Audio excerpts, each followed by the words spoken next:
ہیں، یہ بھی مسلمان ہیں، یہ بھی جبہ و دستار والے، یہ بھی جبہ و دستار والے، یہ بھی کلمہ پڑھنے والے، یہ بھی کلمہ پڑھنے والے، ان کے پاس بھی بڑی بڑی ڈگریاں ہیں، ان کے پاس بھی بڑے بڑے سند موجود ہیں۔ ہم جائیں تو کہاں جائیں؟ ہندوستان کا مسلمان کنفیوز تھا، کبھی غریب نواز کی چوکھٹ سے لپٹ کر روتا تھا، کبھی مخدوم مائمی کی چوکھٹ سے لپٹ کر روتا تھا، کبھی صابر کلیری کی چوکھٹ سے لپٹ کر روتا تھا، کبھی مخدوم کی چوچا کی چوکھٹ سے لپٹ کر روتا تھا۔ ہندوستان کا مسلمان دن رات رو رو کر اللہ کی بارگاہ میں دعا کر رہا تھا، اے اللہ حق پر کون ہے، باطل کون ہے، ہمیں فرق سمجھ میں نہیں آتا، اے اللہ کون صراط مستقیم پر، کون صراط مستقیم سے ہٹ گیا، کون سا فرقہ حق ہے، کون سی جماعت گمراہوں کی ہے، ہمیں سمجھ میں نہیں آتا۔ اے اللہ دوبارہ اپنے محبوب کو بھیج دے، ہمارے ایمان و عقیدے کو بچانے کے لیے پھر سے اپنے حبیب کو بھیج دے، اے اللہ پھر سے صدیق اکبر کو بھیج دے، پھر سے عمر فاروق اعظم کو بھیج دے،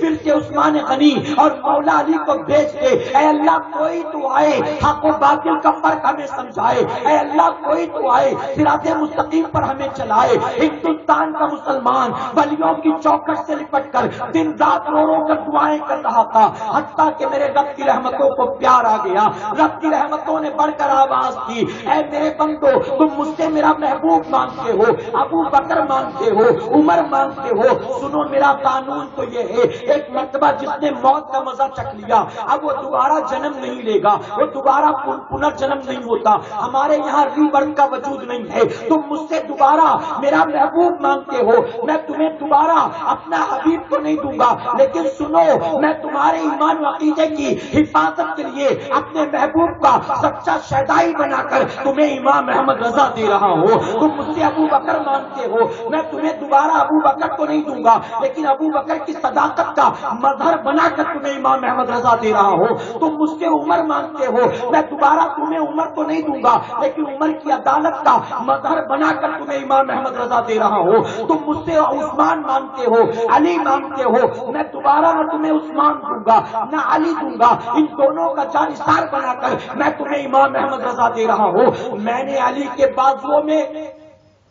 ذوالفقار حیدری کی طاقت رکھی تھی۔ علی میدان جنگ میں جب ذوالفقار لہراتے تھے تو کافروں کے جنازے نکل جاتے تھے۔ احمد رضا کے بازوؤں میں تلوار کی طاقت تو نہیں دوں گا، احمد رضا کی انگلیوں میں قلم کی طاقت رکھ دوں گا۔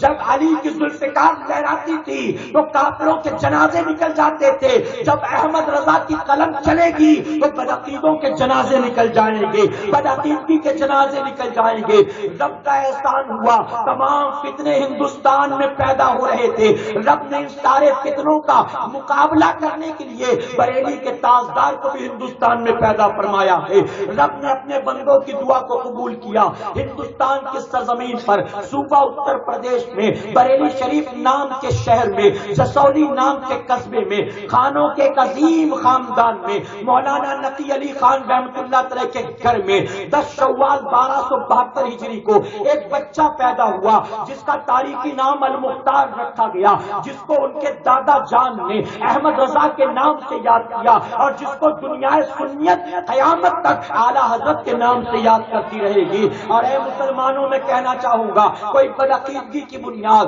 حسد کی بنیاد، دشمنی کی بنیاد، غلط فہمی کی بنیاد میرے امام پر جو الزام لگانا